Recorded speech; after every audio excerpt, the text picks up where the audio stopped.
Olá pessoal, tudo bem? Sejam muito bem-vindos ao nosso primeiro encontro de Direito Administrativo para o cargo de analista da Defensoria Pública do Distrito Federal.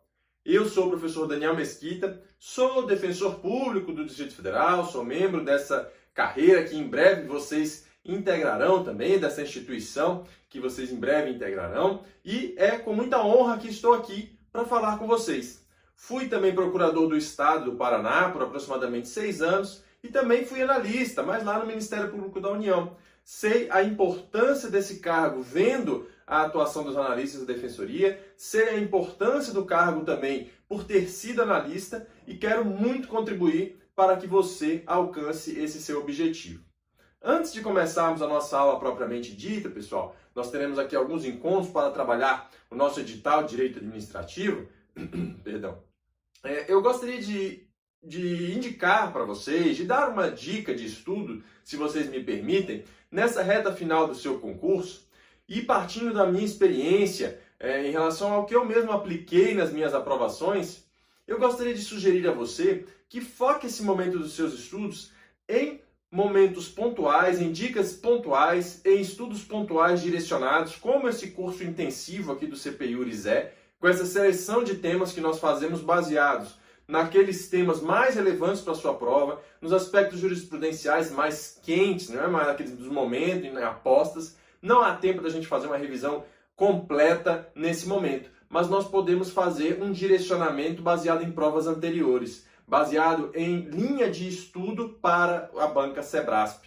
E é isso que eu quero que você faça também sozinho, não só aqui com a gente, com a equipe do CPIURIS, mas também fazendo muito exercício. Essa seria a minha principal orientação para vocês. Façam exercícios da banca de vocês, imprimam provas anteriores, provas similares à sua, para que você resolva e busque a resposta. Não somente clicando eventualmente num site que tem lá aquele comentário, claro que isso ajuda bastante a otimizar, mas tente buscar a resposta também. Procure saber de onde foi tirado, se da lei seca, se da jurisprudência, para que você possa orientar o teu estudo e perceber o que você está fraco. Por exemplo, lá em administrativo, está caindo bastante aqui ato administrativo e eu estou errando muita questão, mas responsabilidade civil do Estado está caindo bastante e eu estou indo bem, estou dominando o assunto. Então, vou sentar um pouquinho aqui e dar uma lida em alguma coisa de ato administrativo, percebe? A partir da realização do exercício, você tem que fazer duas coisas.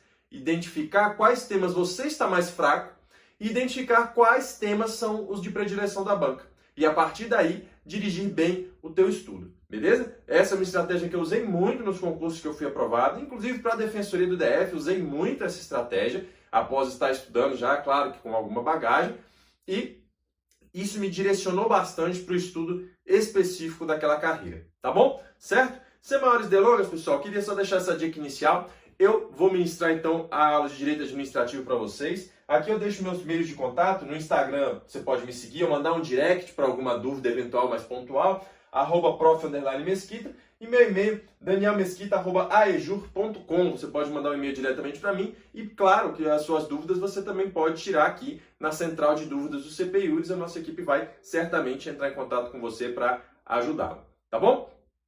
Vamos iniciar então nesse nosso primeiro encontro propriamente dito, agora com o conteúdo, pessoal. E aí eu já destaco para vocês que hoje nós falaremos de muita coisa. Será uma aula bem intensa, vou ter que colocar uma velocidade grande na fala para a gente poder colocar o nosso conteúdo nesse nosso tempo de 1 hora de hoje, nesses 2 encontros de 30 minutos. O que eu quero destacar inicialmente? O edital de vocês não fala expressamente em princípios, tá? Mas eu coloquei aqui para vocês os princípios e atos administrativos hoje, por quê? A parte inicial do teu edital, que fala em direito administrativo, em conceito, em objeto, diferença de Estado, governo, isso tudo, essa parte inicial, precisa de princípios. A gente vai ver que, mesmo em provas anteriores do Sebrasp, que não aparecem princípios expressamente, ele pode ser encaixado tranquilamente nessa lógica da conceituação e do estudo do direito administrativo do seu próprio objeto. E vocês vão ver que eu vou falar aqui de 3 princípios, basicamente, muito relevantes, e que tiveram uma alteração jurisprudencial recente e por isso merecem a nossa atenção. Você sabe que o Sebrasp adora jurisprudência. Então vocês vão ver que vai ser fundamental a gente falar sobre essa questão dos princípios para depois adentrarmos nos atos administrativos. tema que está expresso no seu edital e que merece sua atenção, como sempre, em direito administrativo. Vamos lá então, pessoal? Vamos começar aqui o nosso encontro, falar de conteúdo propriamente dito, começando falando sobre o princípio da autotutela. O princípio da autotutela que vai ser o nosso primeiro princípio. É importante destacar, pessoal, que o conjunto de princípios no direito administrativo, por muitos doutrinadores, são considerados justamente a base do direito administrativo. O professor Celso Antônio Bandeira de Mello, inclusive, destaca que existem duas pedras de toque da onde derivam todo o regime jurídico administrativo. Essas pedras de toque seriam a supremacia do interesse público sobre o privado e a indisponibilidade do interesse público. A supremacia é fácil perceber, inclusive, diante de institutos como o poder de polícia, as intervenções do Estado na propriedade e a indisponibilidade do interesse público, aquela ideia também de que o Estado não pode dispor, o administrador não pode dispor da coisa pública, do interesse público, justamente porque ele é um mero gestor da coisa pública e não o seu titular. Ele não pode dispor daquilo que ele não é dono. Dentre outros princípios, essa lógica principiológica vai constituir a base do direito administrativo, inclusive fortalecendo o seu próprio conceito de estudo dessa atuação administrativa do Estado. Porque justamente esses princípios orientam e, agora já com o pós-positivismo jurídico, não são princípios somente orientadores, mas, inclusive, já disciplinam os próprios casos concretos, como nós veremos no princípio da impessoalidade, da moralidade, perdão, isso vai ficar muito claro para vocês. Que o princípio não é um mero orientador, mas pode haver uma aplicação direta do princípio no caso concreto. 3 princípios aqui que nós vamos trabalhar de forma bem destacada e que você deve ter bastante atenção. Primeiro, o princípio da autotutela. O princípio da autotutela nada mais é do que aquele famoso poder da administração de revogar os atos inconvenientes ou inoportunos. Mediante o juízo, então, de mérito administrativo, o Estado pode revogar os atos que deixaram de ser convenientes ou oportunos e deve anular os atos eivados de ilegalidade. Deve anular os atos eivados de ilegalidade. Isso está previsto, já consagrado, nas súmulas 346 e 473 do Supremo Tribunal Federal e foi positivado no artigo 53 da Lei 9784 de 99, que é a Lei do Processo Administrativo Federal, que constituem verdadeiras normas gerais, que se constituem verdadeiro diploma com normas gerais do processo administrativo e que possui aplicação no âmbito do Distrito Federal em razão da Lei Distrital 2834 de 2001, atualizada pela Lei 6.037 de 2017. É uma lei do processo administrativo federal, mas que tem aplicação no DF expressamente prevista em lei distrital, que atraiu a aplicação dessa lei 9784 para o âmbito distrital, tá certo?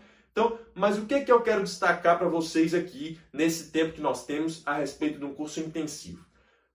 Essa lógica do princípio da autotutela é tranquilo, vocês sabem que a administração pode ter esse poder, essa prerrogativa, mas eu quero trabalhar com vocês os limites ao exercício desse poder de anular.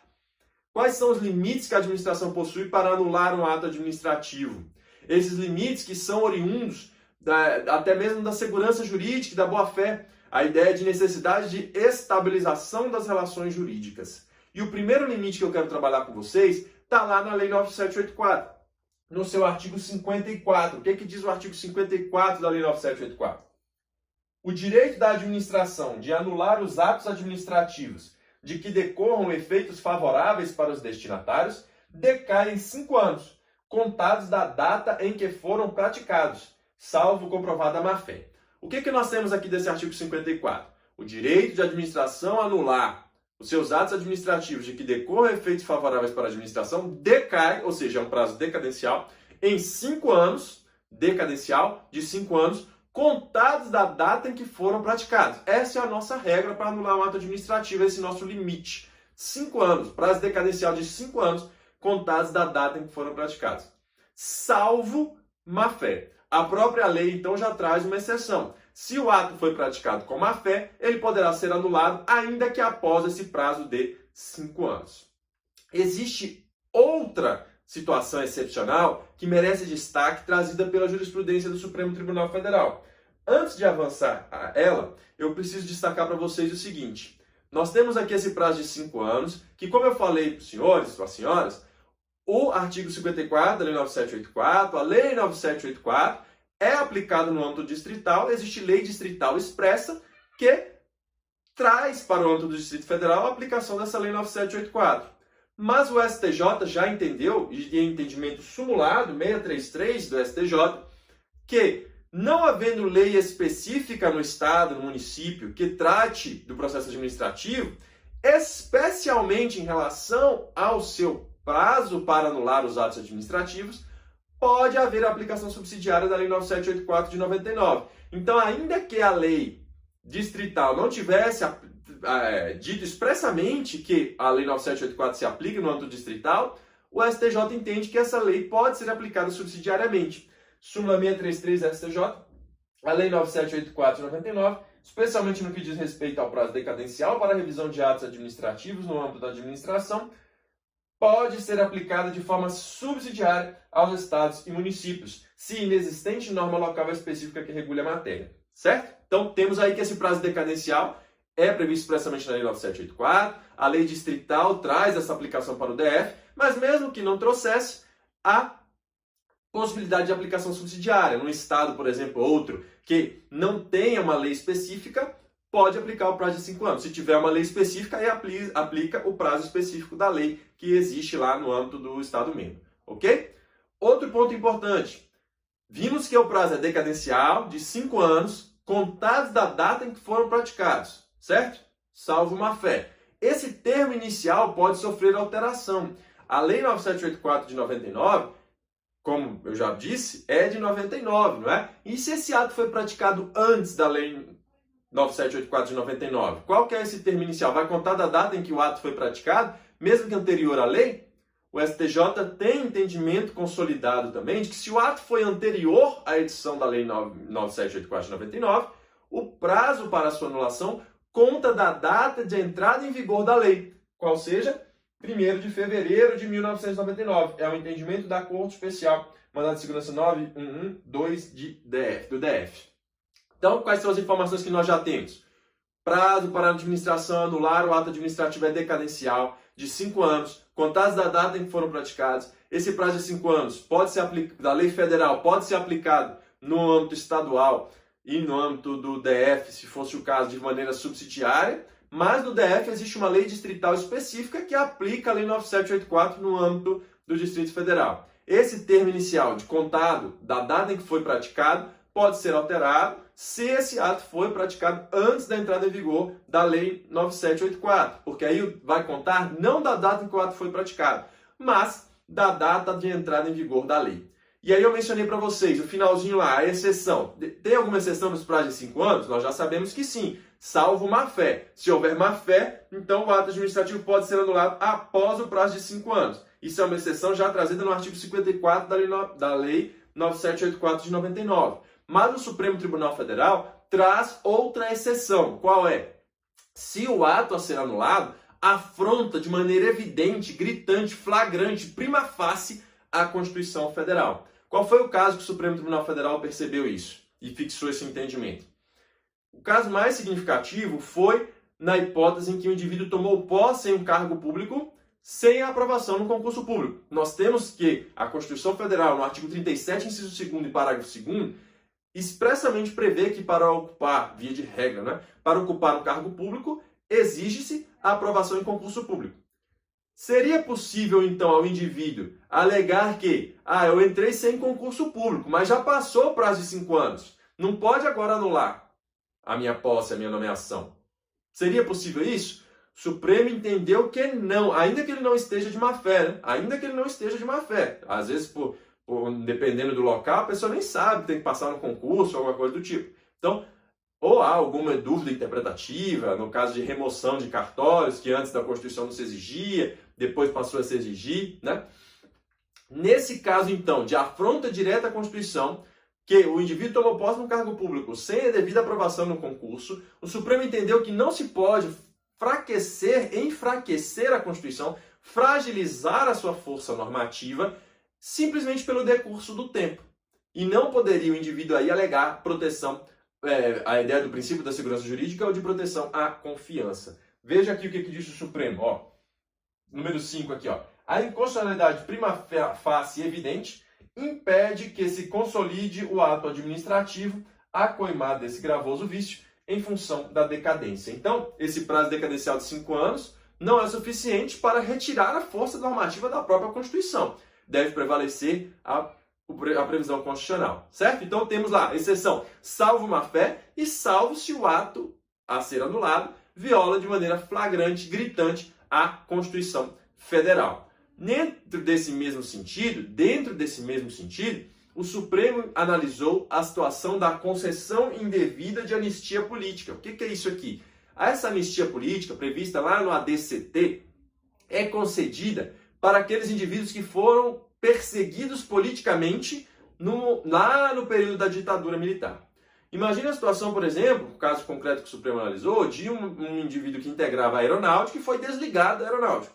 Naquele momento, entendeu-se que ele foi desligado por perseguição política e se concedeu essa anistia política a ele, inclusive fixando uma remuneração a ele. Uma espécie de indenização, ele vai recebendo essa remuneração com o tempo por conta da anistia política. Entretanto, se verificou posteriormente que o desligamento se deu por razões normais, razões o tempo, aparentemente ele foi contratado na aeronáutica, ele integrava a aeronáutica por tempo determinado. E acabou o tempo. Simplesmente por isso, não houve perseguição política. Então se percebeu que aquele motivo pelo qual se concede a anistia política não existia, mas já tinha passado o prazo de 5 anos. Poderia anular? O Supremo entendeu que, nesse caso também da concessão indevida de anistia política, por ausência de perseguição política, também é possível a sua anulação, ainda que ultrapassado o prazo de 5 anos, tá bom? E a lógica é mais ou menos a mesma aqui, do ato a ser anulado afrontar diretamente a Constituição Federal, no caso, o ADCT. Beleza? Então o que a gente tem aqui? Os atos administrativos podem ser anulados. É um prazo decadencial, 5 anos de prazo, salvo má-fé, salvo se o ato afrontar diretamente a Constituição Federal. Certo? É isso. Fiquem com essa informação, então, que especialmente essa desse slide aqui, que é importante para a sua prova. Dentro dessa lógica de segurança jurídica, também tem um julgado muito importante do STJ, do Supremo, que eu quero destacar para vocês, que exemplifica bem essa questão da segurança jurídica, proteção à confiança e suas exceções. Vimos que essa ideia de limites à aplicação do princípio da autotutela deriva justamente da segurança jurídica, que é uma visão mais objetiva, a necessidade de estabilidade das relações jurídicas. Mas podemos falar também na ideia do princípio da confiança, que tem uma vertente mais subjetiva, pois está ligada a sentimento. A ideia de proteção à confiança está intrinsecamente ligada com a noção de que o administrado confia que a administração atua de maneira legal, de maneira legítima, certo? Então, a segurança jurídica tem essa pegada mais objetiva de estabilidade das relações jurídicas, enquanto o princípio da proteção à confiança trabalha essa ideia do sentimento, essa ideia mais subjetiva. Tranquilo? O que nós temos de relevante aqui para destacar a respeito do princípio da segurança jurídica, proteção à confiança, sua aplicabilidade ou não? Teoria do fato consumado e o concurso público.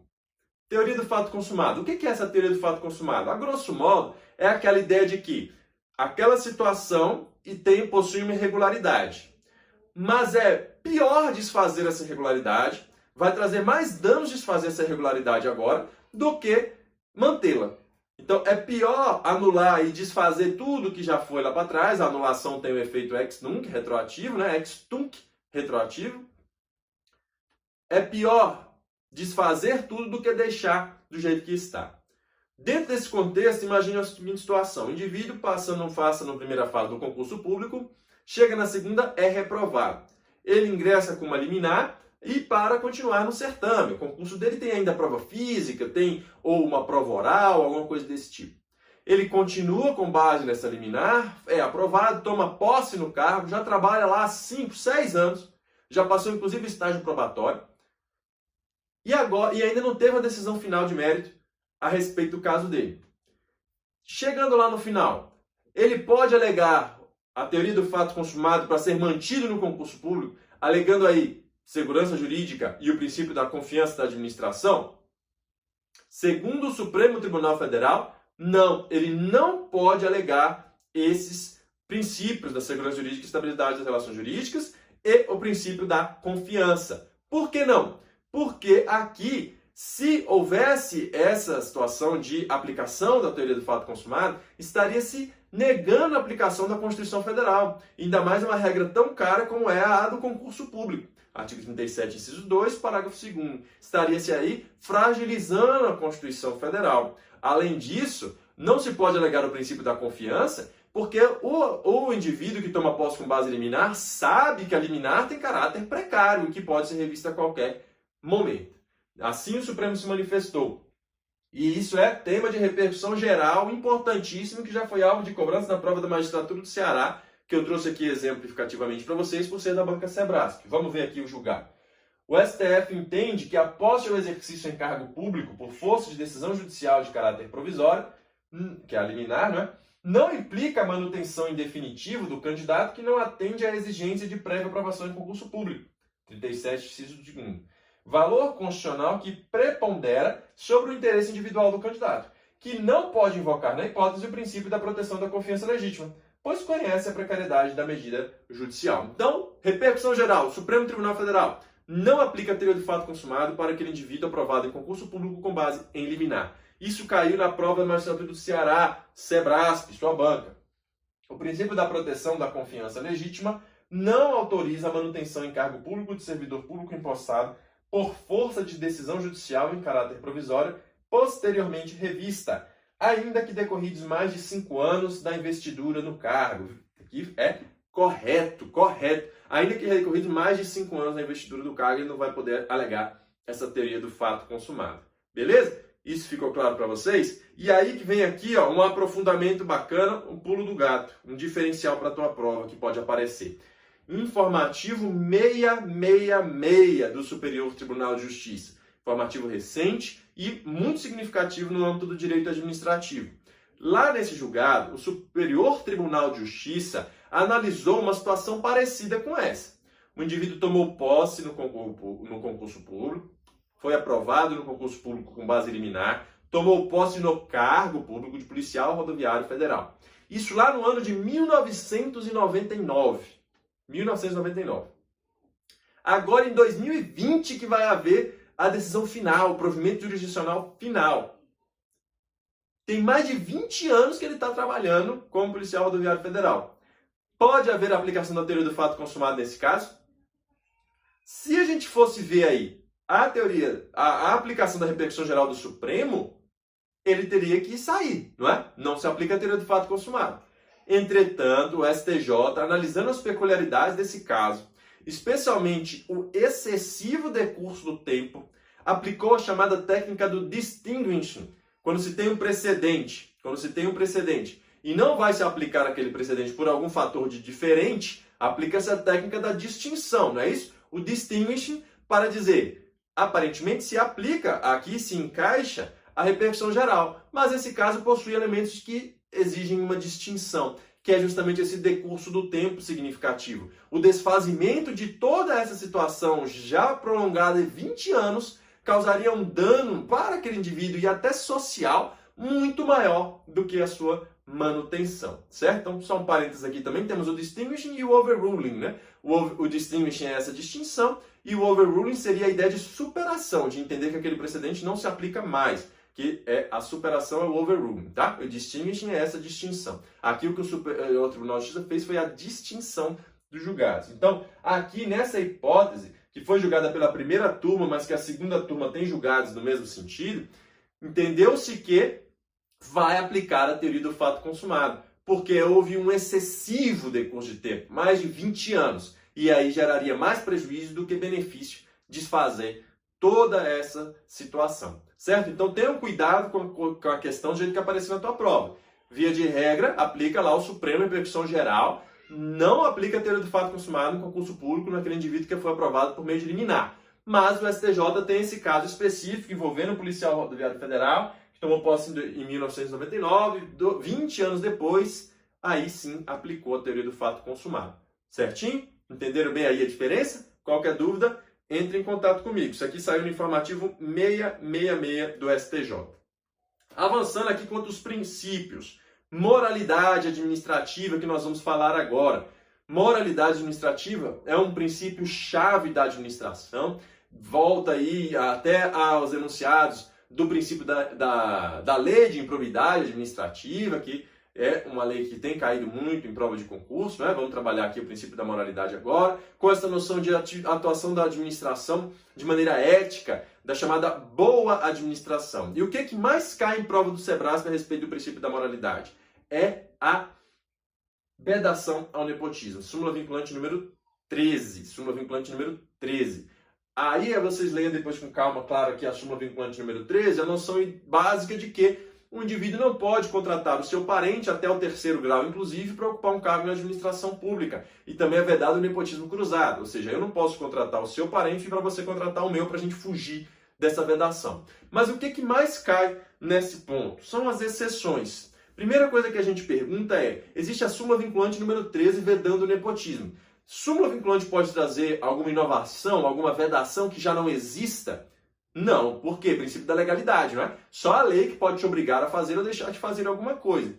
E tem uma lei, então, que veda o nepotismo? Também não tem uma lei que veda o nepotismo. Exige, então, uma edição de uma lei formal para se vedar o nepotismo?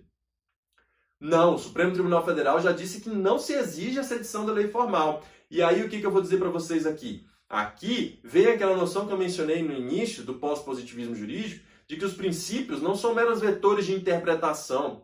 Eles têm um substrato normativo suficiente para aplicação no caso concreto. Então, o que a súmula vinculante faz é apenas esclarecer a vedação ao nepotismo que já se extrai dos princípios da administração pública previstos no artigo 37 da Constituição, que são a legalidade, a impessoalidade, a moralidade, a publicidade e a eficiência. Notadamente aqui para o caso do nepotismo, a ideia da moralidade, da impessoalidade, da eficiência. Desses princípios já se extrai a vedação ao nepotismo sem se exigir a edição de lei formal, como foi exigido aqui na prova da Procuradoria do município de Fortaleza, do Sebrasp. Considerando os princípios constitucionais explícitos da administração pública, o STF entendeu a vedação da prática do nepotismo, estendeu a vedação da prática do nepotismo às sociedades de economia mista, embora elas sejam pessoas jurídicas de direito privado. Aí aqui uma questãozinha sobre a extensão do princípio da vedação ao nepotismo, não é? Do princípio da moralidade da vedação ao nepotismo, que é o que está previsto expressamente na própria súmula vinculante número 13. Nós vimos então, é vedado o nepotismo, com base na própria súmula vinculante número 13 e nos princípios da administração da moralidade, impessoalidade e da eficiência.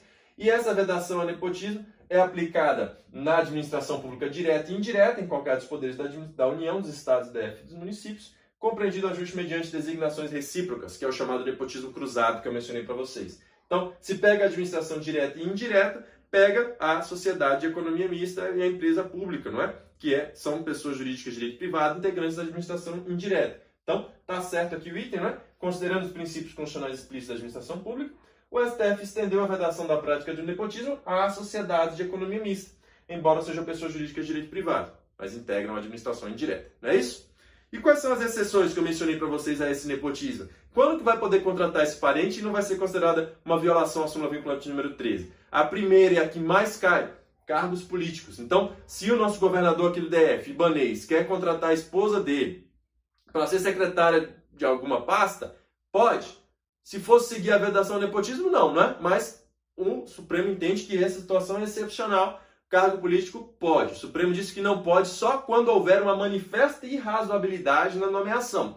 Mas não disse o que é essa manifesta irrazoabilidade. Disse o que não é. Se a área de formação é diversa, isso por si só não configura a manifesta irrazoabilidade. O que isso quer dizer?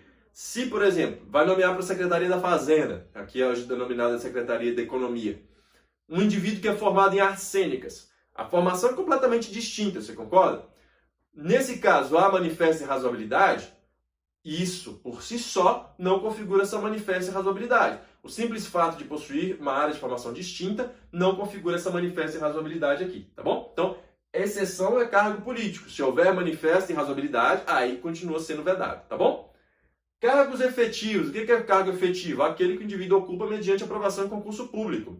Nesse caso, tem vedação de nepotismo? Não. Não há. Se o indivíduo passou no concurso, pode trabalhar com o pai dele, sendo chefe, que não vai ter problema. Por quê? Qual que é a lógica da vedação de nepotismo? Impedir o direcionamento da seleção. Se o cara passou no concurso, não houve direcionamento da seleção. Ele cumpriu as etapas necessárias, certo? Então, o cargo efetivo não exige essa questão do nepotismo. Não se exige aí a observância da vedação do nepotismo se for aprovado em cargo efetivo. E aí vem essa lógica que eu estou trabalhando com vocês. A vedação visa impedir o direcionamento da seleção. Então o Supremo já emitiu entendimento no sentido de que é necessário haver influência hierárquica sobre a nomeação para se configurar o nepotismo. Então, se você vai trabalhar no local, o seu pai vai ser seu chefe, mas ele não tem influência hierárquica na nomeação, em tese não há problema, porque aí ele não teve capacidade de direcionar a seleção. O Supremo disse então o quê? Há necessidade de influência hierárquica sobre a nomeação. Senão, não é considerado aí uma violação à súmula que veda o nepotismo. Beleza? Por fim, a lei pode flexibilizar a vedação do nepotismo. O que aconteceu? No estado do Goiás, nossos vizinhos aqui, editaram uma lei afirmando que se nomeasse até 2 parentes, tudo bem, não tinha problema. Depois do segundo, terceiro em diante, aí sim seria nepotismo. Pode fazer isso? Não. A STF entende que se houve a contratação de um parente já configura o nepotismo. A lei não pode fazer essa flexibilização. Beleza? Certinho, pessoal? Avançando, eu falei para vocês que eram 3 princípios, mas na verdade são 4, que é a ampla defesa e o contraditório também tem um ponto importante aqui para vocês, tá? Princípio da ampla defesa e o contraditório. Nós falamos da autotutela, da segurança jurídica e proteção à confiança, da moralidade e agora da ampla defesa e o contraditório. A ampla defesa e o contraditório que anda de mãos dadas com o devido processo legal. Não se aplica no Brasil o princípio da verdade sabida, que é a ideia de que, por exemplo, imagine que o superior hierárquico de um servidor público pega ele no pulo praticando uma irregularidade. Ele sabe que é verdade que aquele indivíduo praticou uma ilegalidade. Ele já pode então aplicar a punição porque ele sabe que é verdade?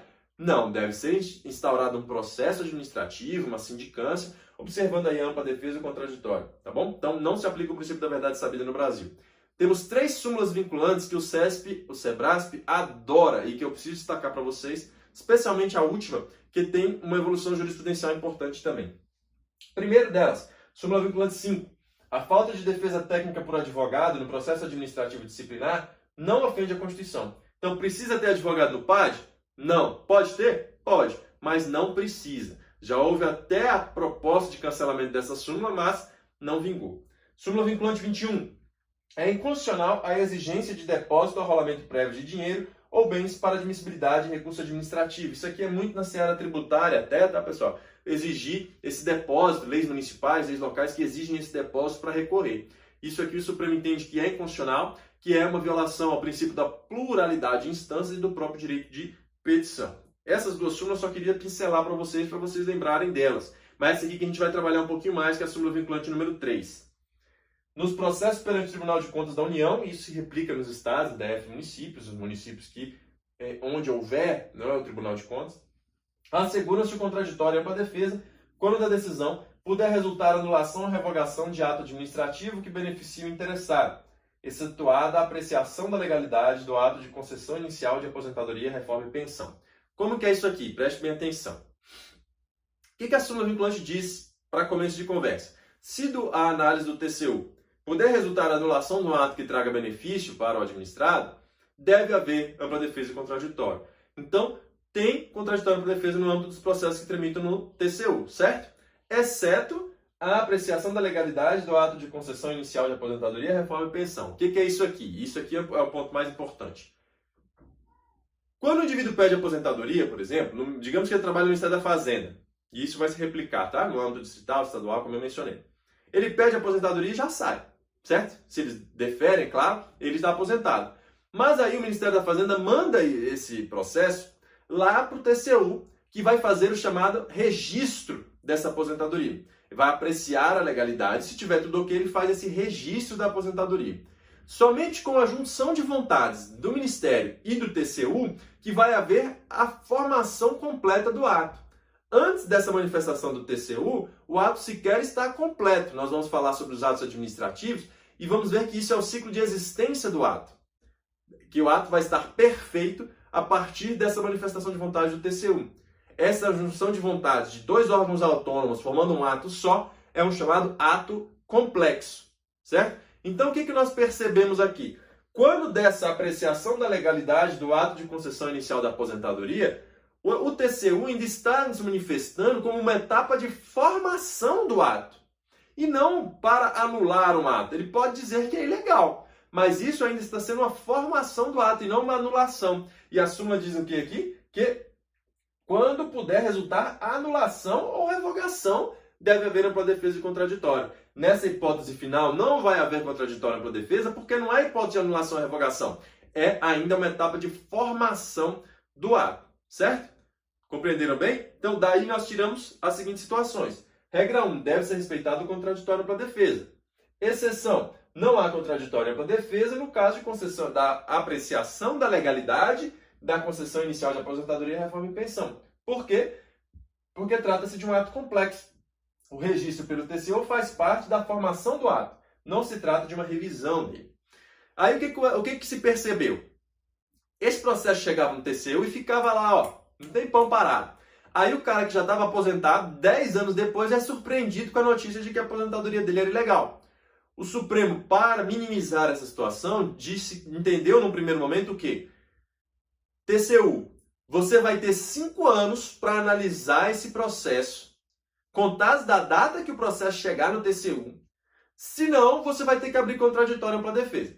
Se passar o prazo de 5 anos, você vai até poder analisar ainda, mas vai ter que abrir contraditório para a defesa. Isso com base no princípio da boa-fé, segurança jurídica e razoabilidade. Isso foi a primeira flexibilização que o Supremo fez, certo? Para tentar minimizar os impactos dessa situação. Mas aí, agora, no ano de 2020, o Supremo foi além e fixou o tema 445 de repercussão geral, dizendo que o TCU vai ter o prazo de 5 anos, contados da data que chegar no TCU, para analisar, para dizer se é legal ou não. Passado isso, não vai poder analisar mais. Não é nem que vai poder analisar mais por contraditório para a defesa, percebe? Agora, 5 anos para analisar, senão depois não vai poder dizer que é ilegal. Qual foi o entendimento do STF, então?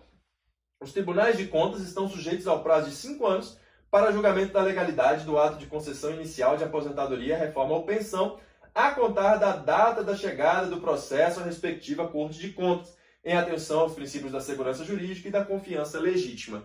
Esses 5 anos não está previsto expressamente em lugar nenhum, tá? Mas o Supremo aplicou por analogia ao decreto 20.910 de 32. Aqui está equivocado, né? 92 não, é de 32.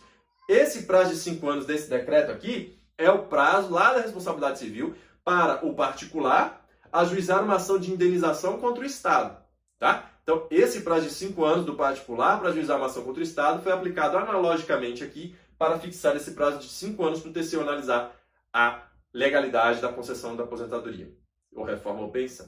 Ok? Compreenderam? Então, via de regra, tem a contraditório para a defesa, não vai ter para apreciação da legalidade da concessão inicial de aposentadoria, reforma ou pensão, e o Supremo entendeu em sede de repercussão geral que para apreciar essa legalidade, o TCU tem o prazo de 5 anos, contados da data da chegada desse processo no âmbito da Corte de Contas. Beleza, pessoal? Com essa informação, pessoal, acho que vocês estão bem alimentados aí de princípios dos temas mais relevantes dos últimos tempos. Nós falamos aí da autotutela, os seus limites, com a jurisprudência do Supremo Tribunal Federal, da questão da segurança jurídica, o fato consumado e o distinguishing feito pelo STJ no informativo 666, a moralidade administrativa e as questões envolvendo o nepotismo, e aqui agora para a defesa do contraditório e esse entendimento recente do Supremo Tribunal Federal em sede de repercussão geral. Certo? Com isso, a gente faz um pequeno intervalo, vamos beber um pouquinho de água, dar uma respirada para a gente vir para a segunda parte da nossa aula, que vai tratar dos atos administrativos de forma bem intensa e que eu vou precisar da sua especial atenção. Tá certo? Volto já. Retomando, pessoal, vamos aos atos administrativos agora. E o primeiro ponto importante é destacar os elementos para a sua conceituação. O que é um ato administrativo é uma pergunta difícil de se responder, mas sabemos que esse ato administrativo deve ser entendido como uma declaração de vontade emanada pela administração pública ou alguém dotado de prerrogativas desta, com um conteúdo que propicie efeitos jurídicos com fim público, sobre um regime jurídico de direito público. Esses são os elementos mais importantes para se averiguar se aquilo é um ato administrativo ou não. O que a gente tem de importante sobre os atos administrativos? Primeiramente, falaremos sobre os seus atributos, destacando que existem atributos clássicos, e os atributos da doutrina moderna. Esses atributos clássicos, que muitos usam mnemônicos, como pai ou pia, para falar da presunção de legalidade e veracidade, a imperatividade e a autoexecutoriedade. O que significa cada um desses? Primeiro, presunção de legalidade, também chamada de legitimidade, e veracidade. É a ideia de que o ato administrativo se presume como legal, ou seja, obedeceu às normas de produção legal, e verídico. Esse verídico diz respeito aos fatos que a administração coloca. Os fatos que a administração traz são dotados de fé pública e se presumem verdadeiros, salvo prova em contrário, já que essa presunção é relativa. Essa presunção é necessária e é baseada na ideia de que a administração atua conforme a legalidade, já que a administração só pode fazer aquilo que a lei autoriza ou determina, então se ela atua com base na legalidade, se presume que o que ela está fazendo é legal, também com base na ideia de que são adotados diversos procedimentos para a edição desse ato administrativo, a própria manifestação da soberania estatal, a necessidade de celeridade na atuação administrativa e os mecanismos de controle da administração, que são os fundamentos desse princípio da presunção, desse atributo da presunção de legalidade e veracidade, ok?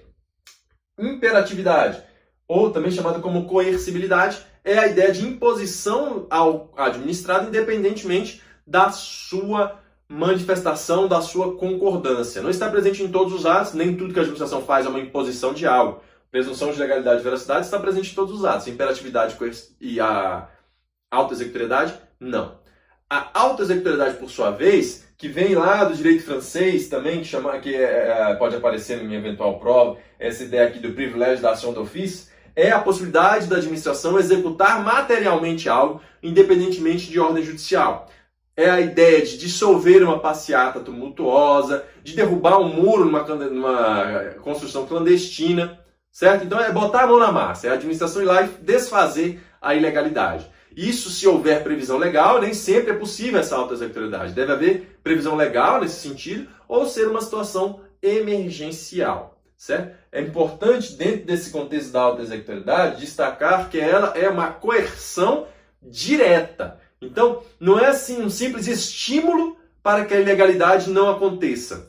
A coerção direta, essa ilegalidade é punida e desfeita. Por exemplo, veja uma passeata, esse exemplo que eu dei de dissolver uma passeata tumultuosa. Não vai chegar lá e simplesmente notificar que está fazendo uma ilegalidade. Vai acabar com aquilo. Vende produtos vencidos no supermercado. Vai chegar e apreender os produtos, interditar o estabelecimento. Certo? Então, dependendo da situação, dependendo da autorização legal e sua extensão, vai ser possível essa coerção direta por meio da autoexecutoriedade. E aí vem uma grande polêmica, uma grande discussão que aparece muito também em prova do SEBRASP, que é a questão da multa de trânsito, multa oriunda do poder de polícia. A multa de trânsito, você passou no sinal vermelho, certo? Você vai ser multado. Tem autoexecutoriedade nessa multa de trânsito? É uma pergunta que aparece muito na prova do SEBRASP. Tome cuidado. Quanto à aplicação da multa, tem. O agente de trânsito chega e aplica a multa em você sem necessidade de ordem judicial. Mas quanto à sua cobrança, não.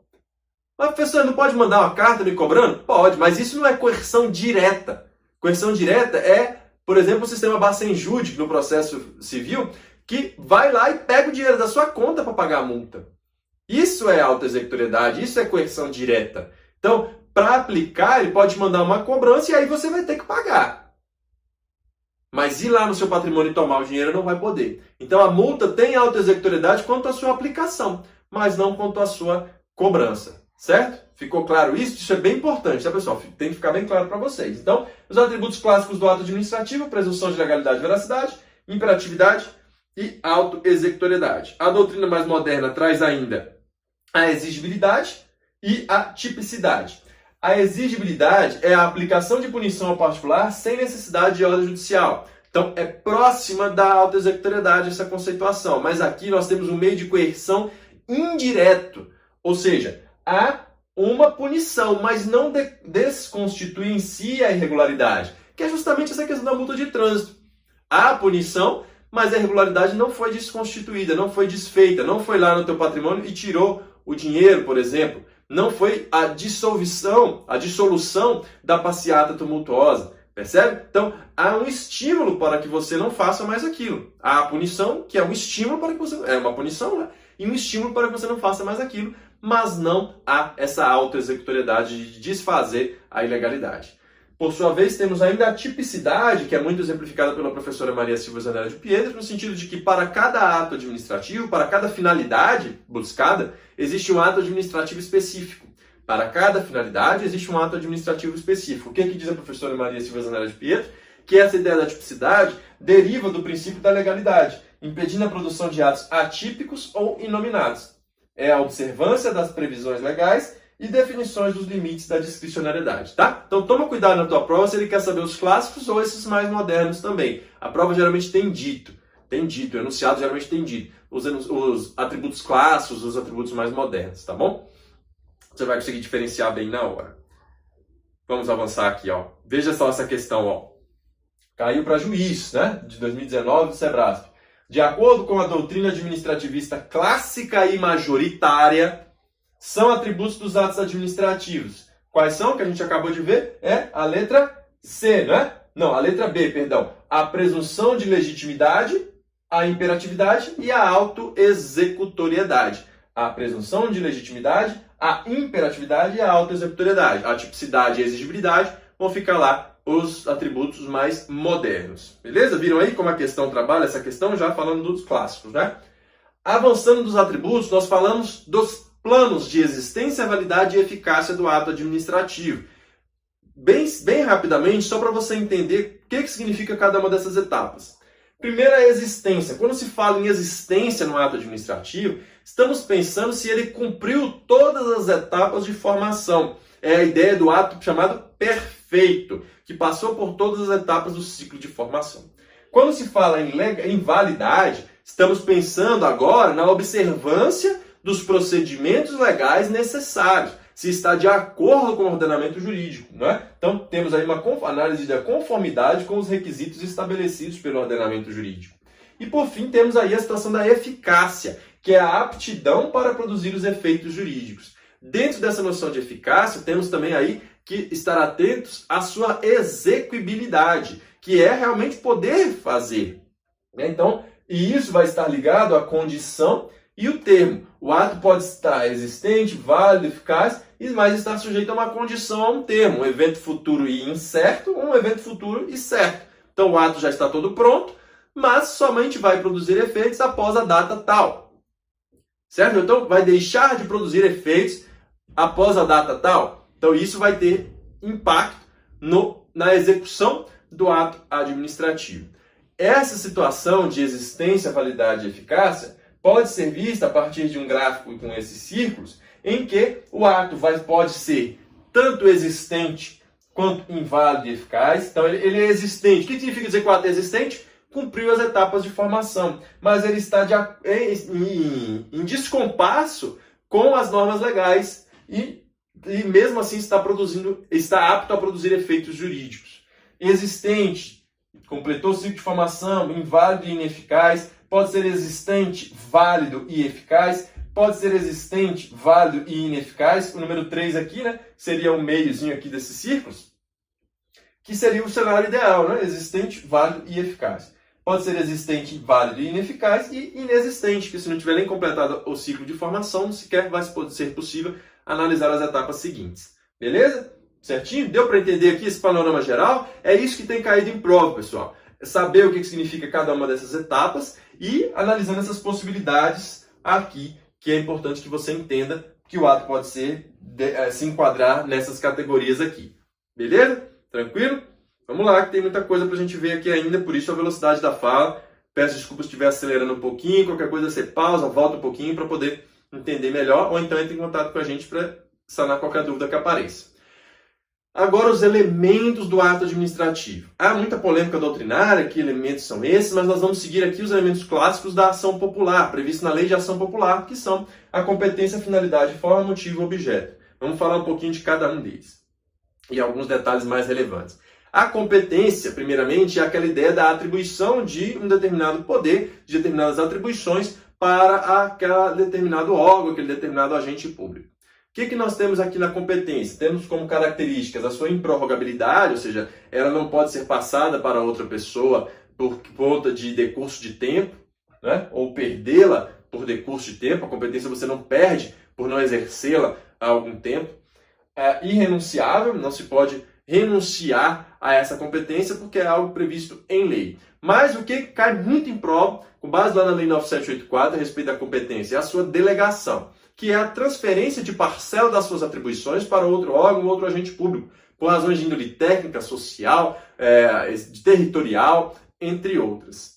Essa transferência, o que tem de importante nessa transferência? Saber que ela pode ser feita, inclusive, para quem não é seu subordinado hierárquico, e isso é fundamental, cai demais em prova. A delegação pode ser feita ainda que não exista superioridade hierárquica, está previsto expressamente no artigo 12 da Lei 9784. Ainda é importante saber que esse ato de delegação deve especificar as matérias e poderes transferidos, os limites de atuação do delegado, a duração e os objetivos da delegação. Então, esse ato que delega essa parcela de competência deve ser bem específico, bem detalhado. E a decisão tomada com base em delegação deve descrever, deve mencionar que está sendo tomada com base em competência delegada, certo? E será considerada tomada aquela decisão pelo delegado e não pelo delegante, certo? É o que diz aqui no 14, parágrafo 3º. As decisões tomadas por delegação devem mencionar explicitamente tal condição e considerar-se-ão editadas pelo delegado, beleza? É importante destacar nesse ponto que o posicionamento que o SEBRASP tem adotado, que a doutrina majoritária segue, é que, mesmo que exista essa transferência para o delegado, o delegante continua cumulativamente competente para a prática do ato. Então, eu, Daniel, deleguei parcela da minha competência para João. João é o delegado, ele pode praticar aquele ato, mas eu continuo podendo também. A competência continua cumulativamente, beleza? Que é o que eu destaquei aqui, ó. O delegante continua competente cumulativamente para a prática do ato? Sim, continua, tá? Importante também isso aqui que aparece em prova. O órgão colegiado pode delegar atribuições ao seu presidente, buscando a otimização ali dos trabalhos, certo? O que é fundamental também, pessoal? O que cai muito nessa parte de delegação? Aquilo que não pode ser delegado. Tem um mnemônico também lá no artigo 13 da Lei 9784, está previsto o que não pode ser objeto de delegação. E aí a gente trabalha com um mnemônico chamado NOREX, porque não pode ser delegado a edição de atos de caráter normativo, a decisão de recursos administrativos e a matéria de competência exclusiva. NO de normativo, o R de recurso e o EX de exclusivo, por isso o NOREX, né? Pode te ajudar isso na hora da prova, né? Não pode ser objeto de delegação, então, a edição de atos de caráter normativo, a decisão de recursos administrativos e a matéria de competência exclusiva, ok? Certinho? E pode subdelegar? Daniel delegou para João, João pode subdelegar para Antônio? No âmbito no âmbito federal, existe um decreto federal que fala expressamente que pode, tá? Eu destaquei aqui para vocês. A doutrina majoritária tem entendido também que pode, e esse é o posicionamento que eu aconselho que você leve para a sua prova, caso apareça um questionamento nessa linha. Tranquilo? Por fim, quanto à competência aqui, quanto a essa delegação, e agora nós falamos de avocação, que é o sentido contrário. É puxar a competência. Enquanto a delegação eu transfiro a competência para outro, na avocação eu puxo. E qual que é o principal ponto que é cobrado em prova para distinguir da delegação? O próprio conceito, obviamente, e a ideia de que, enquanto na delegação não exige superioridade hierárquica, na avocação sim. Eu só posso puxar essa parcela de competência do meu subordinado hierárquico. Destaque aqui que a professora Maria Silvia Zanella de Pietro entende que, se essa competência foi concedida ao meu subordinado hierárquico de maneira exclusiva, não vai ser possível a avocação, ok? Porque a lei disse que tem que ser daquele indivíduo lá, beleza? Tranquilo? Entenderam? Avançando aqui, falamos um pouquinho sobre os vícios de competência. Aí nós temos a figura do abuso de poder, por exemplo, que gera muita dúvida, dividindo-se em excesso de poder e desvio de poder. O que é vício de competência aqui? Só o excesso de poder. O excesso de poder, o indivíduo tem a competência, mas extrapola, vai além. O desvio de poder é a ideia do desvio de finalidade. Ele atua não com base no interesse público, mas com outro interesse. Então, acaba sendo um desvio de finalidade, um vício lá na finalidade, pode ensejar um vício de finalidade, não de competência. Um ponto importante a ser destacado aqui é a figura do agente putativo, que é aquele que foi irregularmente investido no cargo público. Se ele está praticando atos, o que acontece com esse cara? Ele não passou em concurso, mas está lá trabalhando, está fazendo as atividades dele. Esses atos dele são nulos? Depende. Internamente apenas serão considerados nulos. Mas se produzir efeitos externos em relação a terceiros de boa-fé, vai valer aí a teoria da segurança jurídica, o princípio da segurança jurídica, da proteção à confiança e a teoria da aparência. Quando você vai lá na administração pública, você pergunta, você sabe se aquele indivíduo realmente passou no concurso que está te atendendo? Tudo parece estar dentro do contexto. Presunção de legalidade, veracidade e a teoria da aparência. Então, para os terceiros de boa-fé, os atos serão convalidados, entender-se-ão como válidos, mas internamente apenas serão nulos. Isso não vai acontecer na hipótese em que se verificar o ato inexistente, como no caso em que há uma usurpação de função, isso é a teoria do ato inexistente também, tá? Que entende que aqui há um crime, usurpação de função, artigo 328 do Código Penal. Aquele irmão que pega o distintivo do outro para se passar por ele, se passar por delegado, por agente da polícia, alguma coisa do tipo. Isso é uma usurpação de função. Os atos por ele praticados serão tidos por inexistentes. Da mesma forma que também é entendido como inexistente aquele ato materialmente inexistente, que é, por exemplo, a nomeação de uma pessoa morta para exercer determinado cargo público. A competência, então, pessoal, diante de um vício, um ato administrativo viciado na competência, esse vício pode ser convalidado, esse ato pode ser convalidado, desde que essa competência não seja prevista de forma exclusiva pela lei ou não seja em relação a uma matéria em competência. Como assim? Se a competência é do Ministério do Meio Ambiente e foi editada pelo Ministério da Fazenda, então temos aí um vício de matéria, pode ser até que seja sido editado de matéria exclusiva. Nesses casos, não pode haver a convalidação. O vício de matéria em competência que foi designada de forma exclusiva ou em relação à matéria. Beleza? Finalidade. E aqui bem rapidinho. Finalidade em sentido amplo. É aquele mantra, né? Atender interesse público, atender interesse público. Mas em sentido estrito nós temos que ter atenção também. E aí vai ter que verificar o ato em si. Se, por exemplo, a remoção de um servidor para atuar em outro local para melhorar a qualidade do serviço, a finalidade em sentido estrito é a melhoria da qualidade do serviço, tá bom? A melhoria da qualidade do trabalho. Em sentido amplo, é atingir o interesse público. Essa finalidade, se tiver algum vício, não pode ser convalidado. Quanto à forma, a forma a gente tem alguns pontos interessantes a destacar. A forma é o meio de exteriorização da vontade administrativa. Em regra, é por escrito, mas pode ser por gestos, sinais e também oralmente. Tanto é que a prova aqui da magistratura do Ceará, também, do Sebrasp, do ano de 2019, falou sobre o formalismo moderado e entendeu como correta a afirmação de que, conforme o princípio do formalismo moderado, ou seja, a exigência da regra é ser por escrito, mas isso é flexível, né? Os atos do processo administrativo não dependem de forma determinada, salvo por exigência legal. E aí esse salvo por exigência legal nos remete à possibilidade de convalidação. A forma, se houver um vício na forma, é convalidável o ato administrativo, desde que a lei não diga que esse ato, essa forma é solene, é essencial para a prática do ato. Como, por exemplo, na hipótese de declaração de utilidade pública para a desapropriação de um bem. Nesse caso, a lei exige que seja por decreto. Se for feito por resolução, não vai ser possível a convalidação. Por quê? Porque a lei exige que seja o decreto de forma essencial. Essa forma é essencial, é solene. Mas, via de regra, o vício de forma pode ser convalidado, ok? Quanto ao motivo, falamos de competência, finalidade, forma e agora falamos do motivo. Motivo é a situação de fato ou de direito que autoriza a prática de determinado ato. É o motivo, a situação de fato e de direito que autoriza ou determina a realização do ato. Não se confunde com móvel, que alguns doutrinadores trazem, que é a intenção do agente e pode aí gerar um vício de finalidade. O motivo, por exemplo, na multa de trânsito. Você passou no sinal vermelho. Qual que é o motivo dessa multa? O fato de você ter passado no sinal vermelho e a norma jurídica que pune quem passa no sinal vermelho. Certo? Isso é o motivo.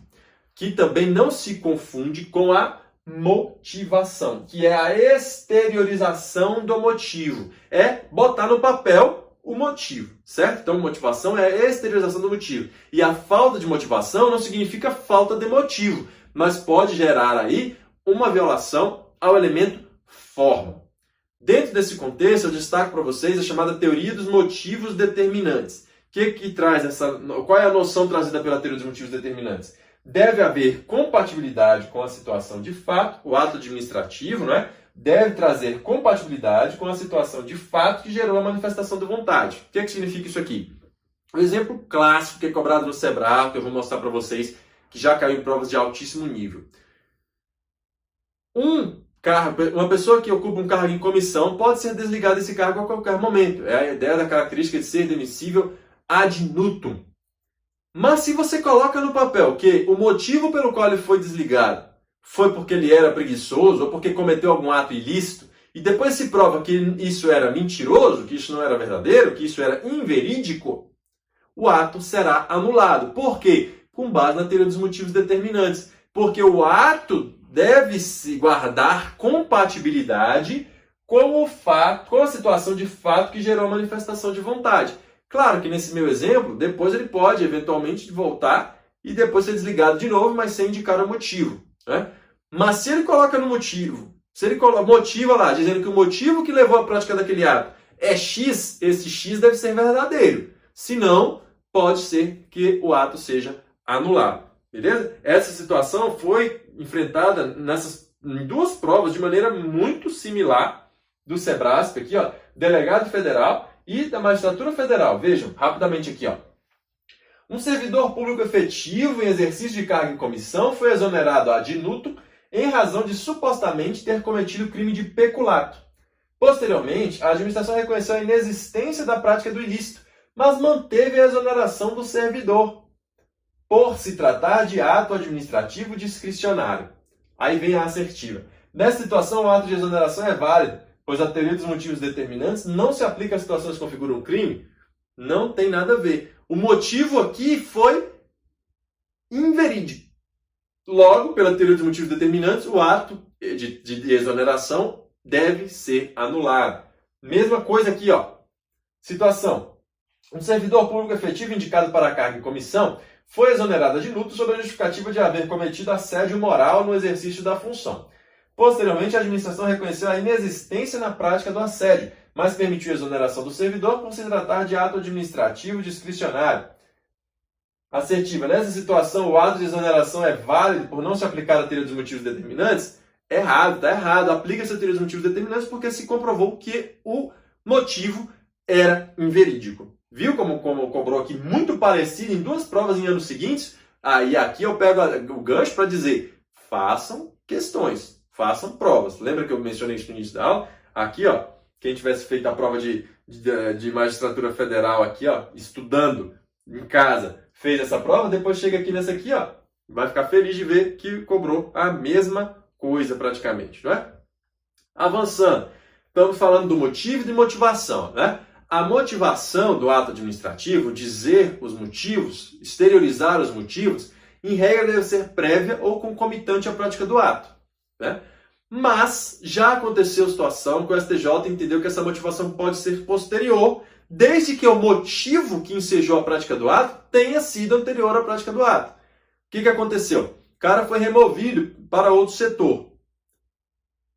Depois ele impetrou um mandado de segurança contra esse ato de remoção.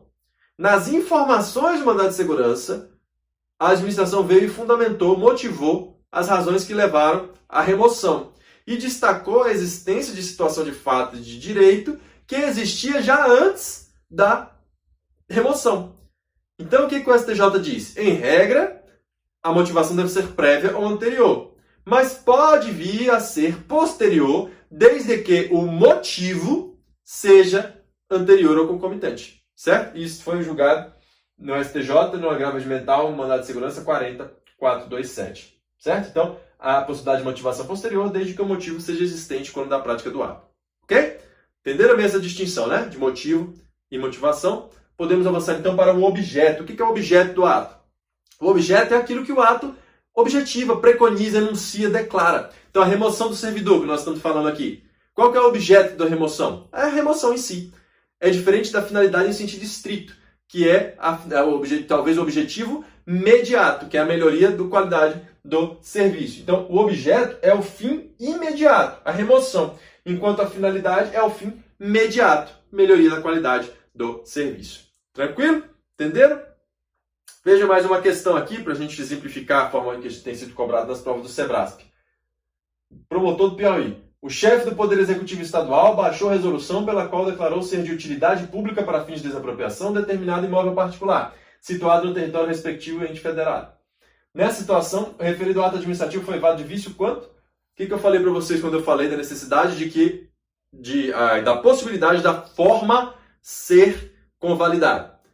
Não pode quando a lei trouxer elementos dizendo que é essencial para a prática do ato daquela forma. E dei como exemplo esse caso aqui. Declaração de utilidade pública para fins de desapropriação deve ser feita por decreto. E aqui foi feita por resolução. Então, logo, nós temos um vício de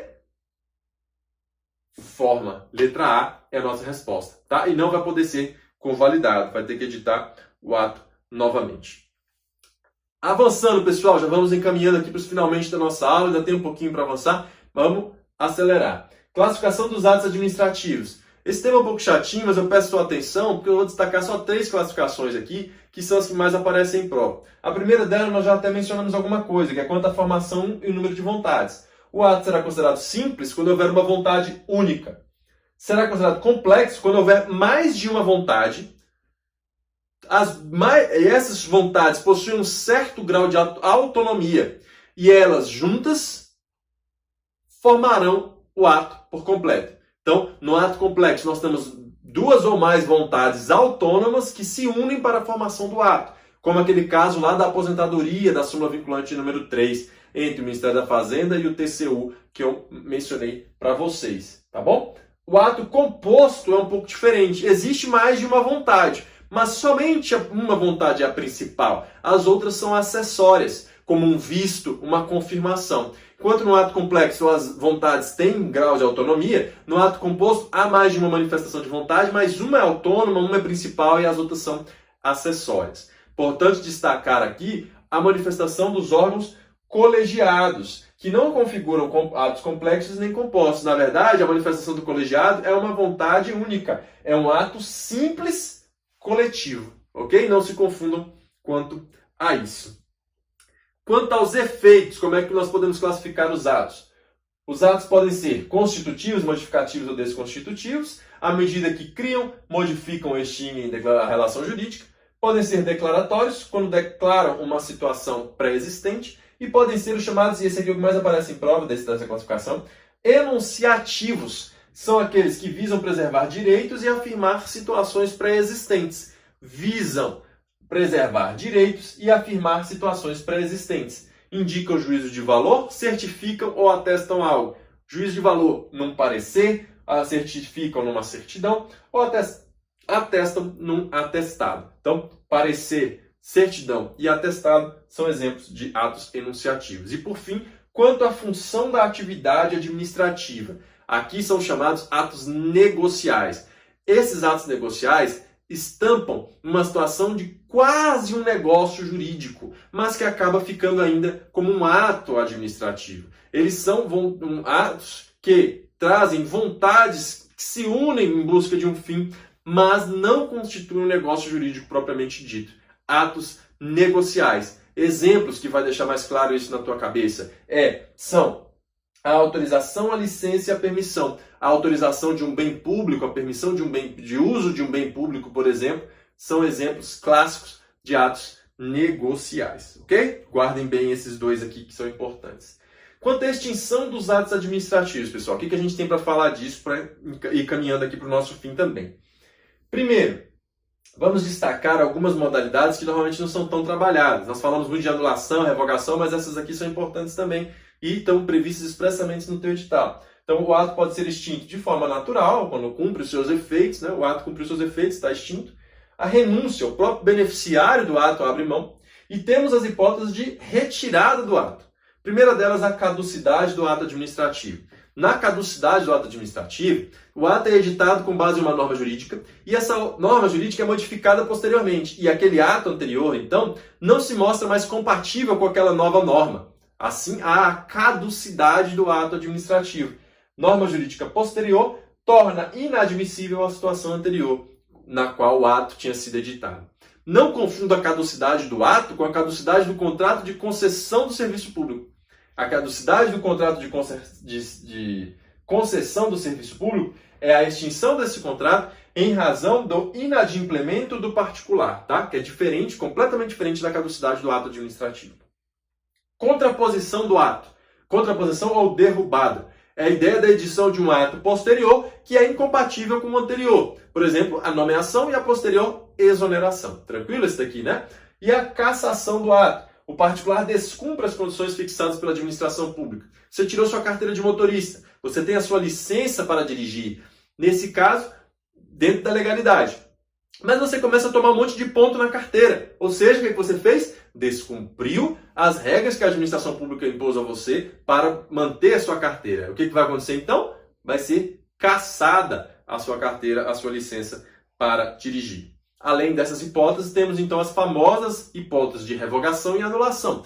A revogação, que é esse ato deixa de ser conveniente e oportuno, vai produzir efeitos ex nunc, ou seja, prospectivos dali para frente. É importante que você lembre que alguns atos não podem ser objeto de revogação, especialmente por não possuírem a possibilidade de um juízo de conveniência ou oportunidade. Então, não são passíveis de revogação os atos vinculados, os já exauridos, eu aconselho que você lembre bem essa listinha aqui, tá?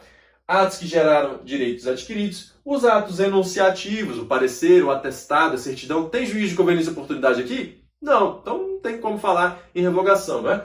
Os atos que integram o procedimento administrativo. Imagina que temos um procedimento composto por vários atos dentro dele. A, B, C, D, E. À medida que vai sendo editado o ato posterior, tem o A. Quando edita o B, houve a preclusão administrativa em relação ao A. O C preclui o B. E assim sucessivamente. Então não pode haver a revogação desses atos que integram o procedimento. Pode revogar o procedimento como um todo, mas não os atos que integram o procedimento, ok? E por fim, os atos ilegais também não podem ser revogados. A anulação, nós já falamos um pouco lá na tutela, não vale a pena a gente gastar muito tempo falando disso mais.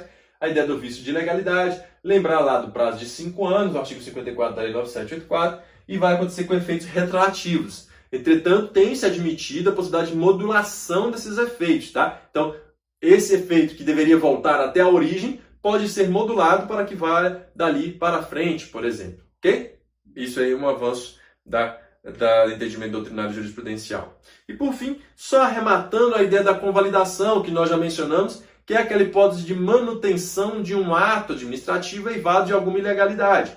Isso vai acontecer dentro de algumas situações excepcionais, quando houver um vício de competência e forma. Nem sempre, que eu já destaquei para vocês, não é? O objeto plurimo também pode ser convalidado, segundo o professor José de Santos Carvalho Filho. O que significa isso?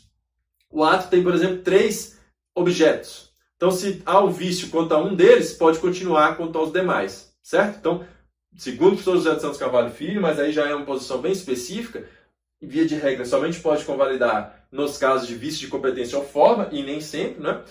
Mas no objeto plurimo também poderia.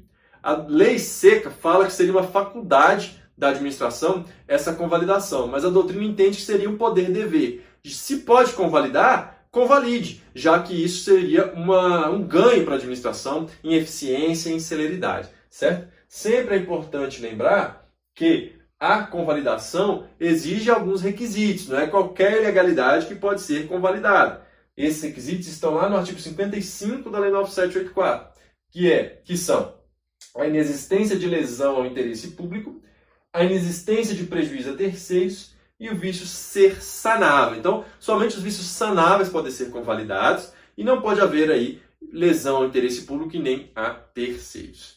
Certo, pessoal? Aula bem dinâmica, bem acelerada, tive que falar bastante, falar um pouco rápido. Qualquer dúvida, eu sigo à disposição. Essa aula, especialmente essa parte dos atos administrativos, é muito cheia de detalhes e eu precisei dar a intensidade necessária para que você possa ter bastante conteúdo para a sua prova, certo? Qualquer dúvida, entre em contato conosco. Eu agradeço a atenção de vocês, peço desculpa por ter estourado um pouquinho o tempo, mas é sempre pensando no melhor para você. Fico honrado de estar aqui com vocês, espero vê-los em breve lá na Defensoria Pública. Bons estudos e voltamos para a nossa próxima aula em breve, certo? Um grande abraço a todos.